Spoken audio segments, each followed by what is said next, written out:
First things first, turn off the power at the wall switch and the circuit breaker. There are two options to securing the bracket to the ceiling. Use the machine screws provided with your existing ceiling fan rated box. You can also use the washers and wood screws included with your fan to secure the bracket to a structure with an approved electrical box. You'll need to drill 9/64" pilot holes in the support structure to secure the bracket and wood screws. Remove the pre-installed set screw. Don't lose it, you'll need it later. Feed the wires from the fan through the downrod.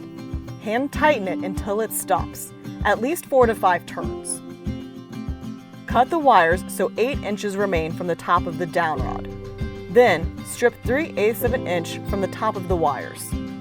Tighten the set screw with pliers. Do not hand tighten it.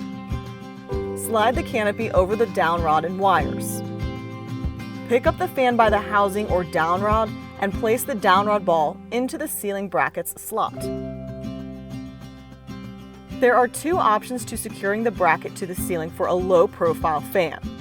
First, you can use the machine screws that come with your ceiling fan rated box to secure the bracket. You can also use the washers and wood screws included with your fan to secure the bracket to a structure with an approved electrical box. You'll need to drill 9/64" pilot holes in the support structure to secure the bracket and wood screws. While holding the wires out of the way, lift the motor assembly and slide the square hanger into the opening in the ceiling bracket. Make sure the ground wire attached to the square hanger faces out of the large opening in the ceiling bracket. Use the 2 locking screws to secure the motor to the ceiling bracket.